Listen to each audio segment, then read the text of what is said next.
तो बच्चों मैटर बहुत सीरियस है और आई होप बहुत सारे बच्चों ने देख भी लिया होगा, और नहीं देखा है तो बेटा सुन लो कि इस बार नीट में बेटा कुछ बच्चों के मार्क्स 718 और 719 भी आ रहे हैं। तो ये एक जब एक न्यूज़ पोर्टल ने इस चीज़ को उठाया, उसके बाद बहुत सारे यूट्यूब चैनल्स ने, बड़े बड़े जो नीट के यूट्यूब चैनल हैं, उन्होंने भी इस खबर को कवर किया। तो हुआ क्या है बेटा, देखो क्या 718 और 700 नंबर कैसे भी पॉसिबल हो सकते हैं? कैसे? देखो, अगर आपने सारे क्वेश्चंस कर लिए, सही किए, तो आपको 720 मार्क्स मिल गए। अगर आपने एक क्वेश्चन छोड़ दिया तो आपको बेटा 716 नंबर मिलेंगे, 716। लेकिन अगर आपने एक क्वेश्चन गलत कर दिया, ओनली वन, तो बेटा आपके 715 नंबर मिलेंगे, 715, 715। लेकिन 718 या 719 ये तो किसी भी इक्वेशन से पॉसिबल ही नहीं है। समझ गए? किसी भी इक्वेशन से ये मार्क्स पॉसिबल नहीं हो रहे। तो एनटीए ये मार्क्स आ कैसे रहे हैं उन बच्चों के? ठीक है, ये बहुत बड़ा सवाल है। जो कि पेपर लीक की घटना थी वो तो छोड़ ही दो, अब यहाँ ये रिज़ल्ट किस तरीके से दिया जा रहा है, इसके ऊपर भी एक सवाल ये निशान हो गया।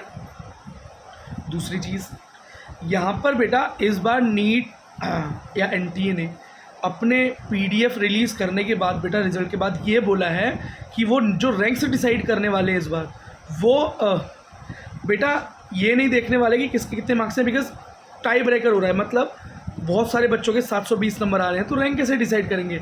तो बेटा वो असेंडिंग डिसेंडिंग ऑर्डर में लगाने वाले हैं रोल नंबर्स को, एप्लीकेशन नंबर को, उसके हिसाब से कुछ होने वाला है। मतलब कुछ समझ नहीं आ रहा है यार, ये क्या सिस्टम है, हो क्या रहा है? ठीक है।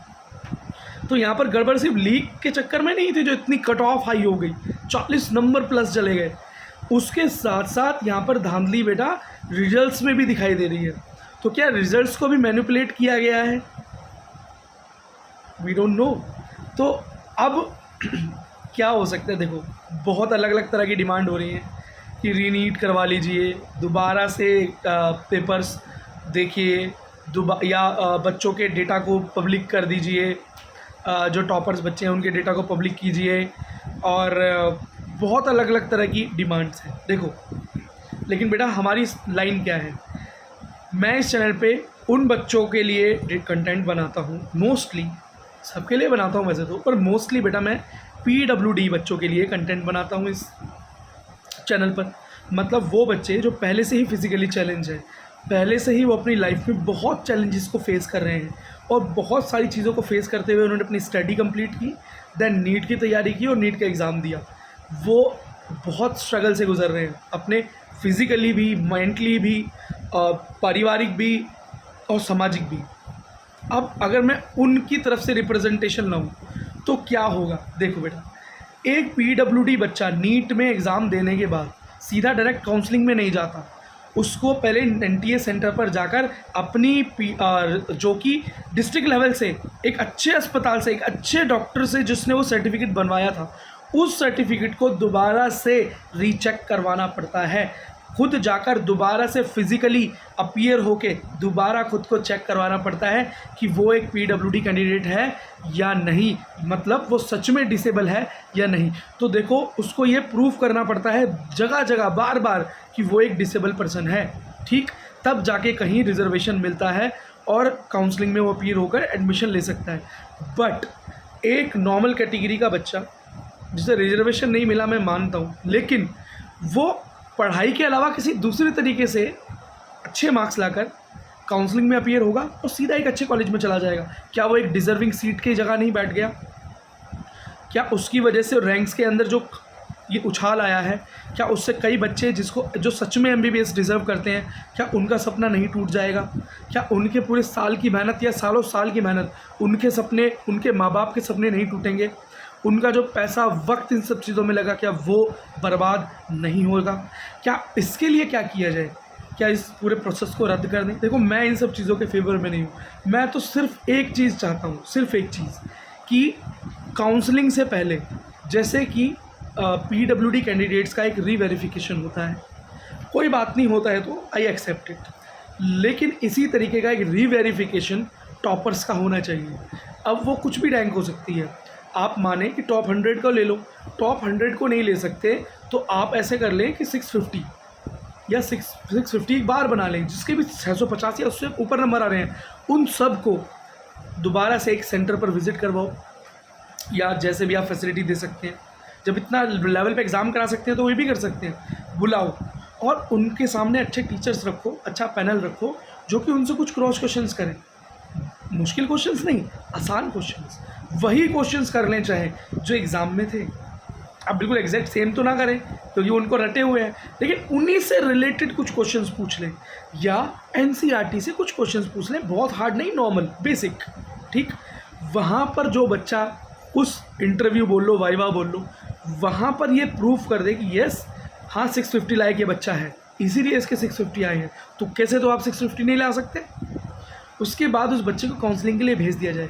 क्या यहाँ पर वो बच्चा नहीं छट जाएगा जो चीटिंग से आया होगा, जिसने कुछ और तरीका अपनाया होगा जिन अच्छे मार्क्स लाने के लिए, क्या वो बच्चा नहीं छटेगा।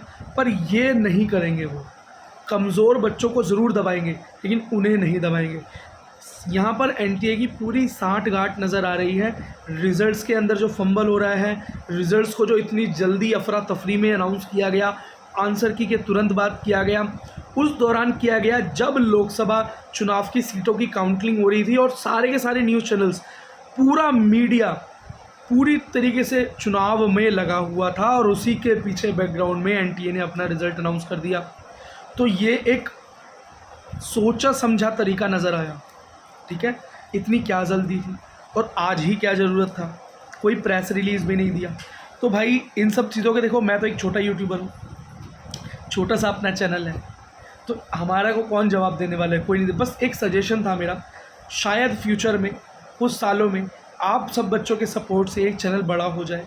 तो ये वीडियो, आज एक छोटा सा वीडियो जो मैंने रिकॉर्ड किया है, शायद एक टाइम एनटीए या जो भी बॉडी आगे जाके नीट का एग्ज़ाम करवाए, मेडिकल एंट्रेंस एग्ज़ाम करवाए यूजी के लिए, उनके कानों तक पड़े और एक प्रोसेस जिसे इंटरव्यू बोल लो, ठीक है, या बेटा ऑब्जर्वेशन बोल लो, रीवेरिफिकेशन बोल लो, जो भी बोल लो, जो पीडब्ल्यूडी कैंडिडेट्स दे रहे हैं हर साल, तो वो उनके लिए रख दिया जाए।